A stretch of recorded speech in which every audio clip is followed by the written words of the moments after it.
With your CIGTV News Update, I'm Donna Bush. Glad you could join us. We begin with news from the Prisons Service. Recently, 37 prisoners took part in a brief ceremony to mark the completion of a Prison Fellowship International program. Now, the Prisoners' Journey program encourages them to review their lives in the context of their relationship with Christianity. It is one of a growing number, of programs that Her Majesty's Prison Service continues to make available to inmates. Prison chaplain Kathy Gomez conducted the training with 6 volunteers assisting her with the delivery of the program. There were 3 groups at the men's Northward Prison and 1 at the women's facility, Fairbanks. 27 men and 10 women graduated from the program. Now, the Prison Fellowship International programs that have been put in place by the Prisons Service offers a great opportunity for prisoners to gain a better understanding of themselves, their actions, and the impact that their crimes have on their families, as well as the community. Well, the National Trust is gearing up to have another Families in the Wild event on Saturday, March 23rd, and you're invited. The bird tour will take place at the Queen Elizabeth Botanic Park in Northside. Carrie Bounds of the National Trust tells us more about why they have the program in place.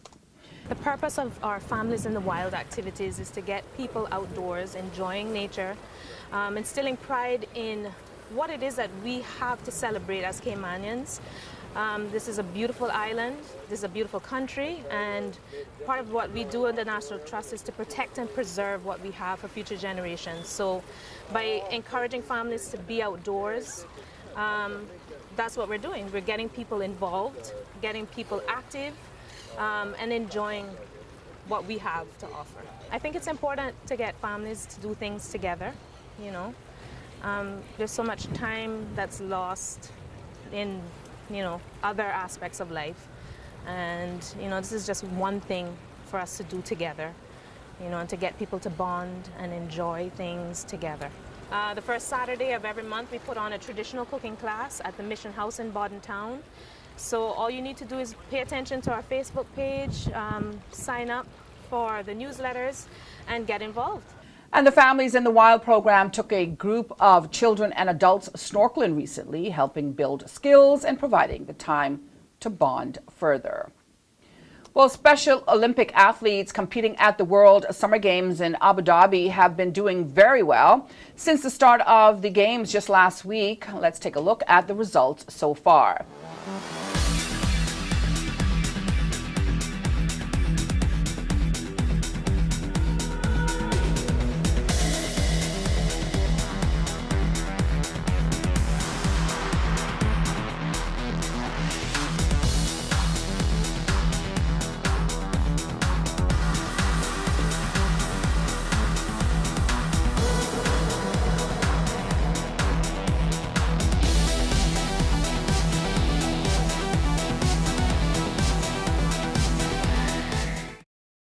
And there are 140 active athletes on the Special Olympics team here from the Cayman Islands from ages 5 to their mid-50s.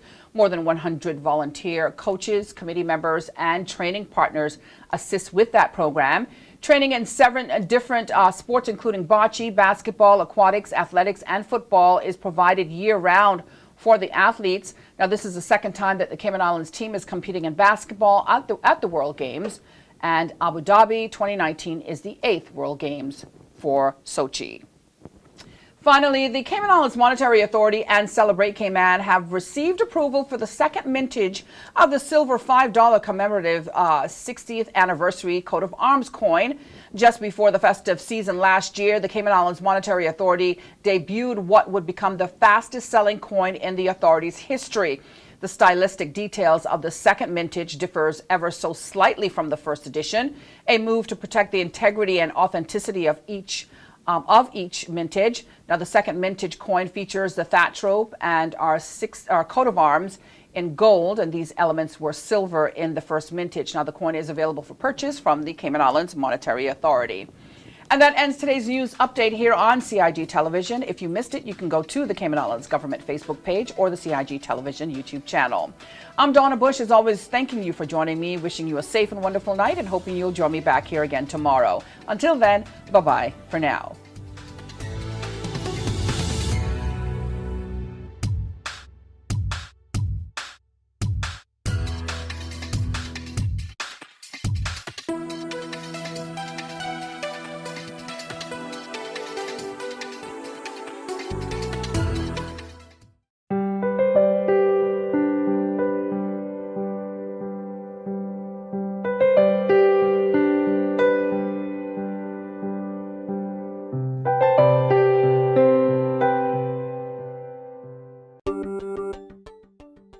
Did you know that planning permission is required for an addition, alteration, or any material change to your house?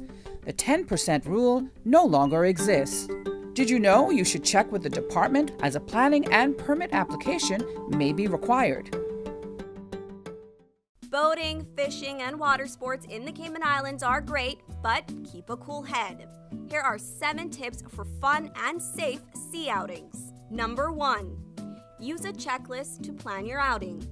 Check the weather forecast, make a float plan, and share it with someone who is remaining on land, stating where you're going, with whom, and when you're expected to return. Visit your nearest marine supply store to get your safety gear. This includes signaling mirrors, whistles, and a flare kit.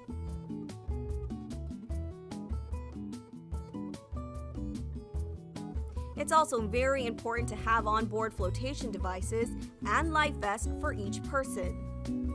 There are different types of vests. Some are for water sport activities such as snorkeling, and others are for going on offshore boating or on fishing trips. Number 2. These items can be lifesavers in case of an accident or bad weather. Number 3. Use a motor kill switch, especially if you're boating alone. In case of a leak or breakdown, always stay with the boat until help arrives. If you capsize, an emergency beacon or locator device can send a distress signal to inform the authorities of your location. Larger flares will indicate distress to a boat, airplane, or search and rescue officials. Number 4. In addition to sunscreen, food, and beverages, it would be smart to have a cell phone. Make sure your marine radio works. Cayman's boaters use Channel 16 to communicate. Number 5. Also, don't forget your anchor and sufficient rope. Number 6. Boat operators should be familiar with the local waters and reefs, as well as the capabilities and functions of the vessels they are using. Always obey the rules of the sea and the marine environment, and have courtesy for others. Number 7. Alcohol and salt water do not mix, especially if you're the captain. Some useful contact numbers are 911. The RCIPS Marine Base is 649-7710, and the Port Authority is 949-2055. Smooth sailing, all!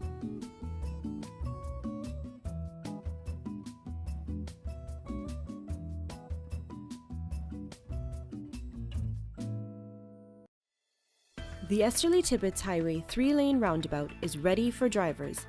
It's time to make sure you know how to use it. First, know which exit you need to take. Pay attention to lane arrows and signs. Make sure you use your signal to change lanes or exit the roundabout. To turn left, you always approach in the left-hand lane and indicate left. To drive straight ahead, you need to be looking out for signs and road markings indicating which lane to use. Get in one of the lanes marked with a straight-through arrow.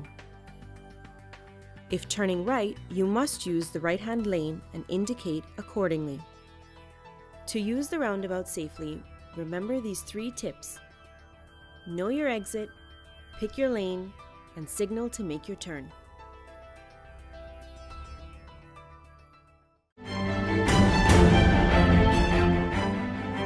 Join Donna Bush weekdays at 6 p.m. for the CIGTV News Update.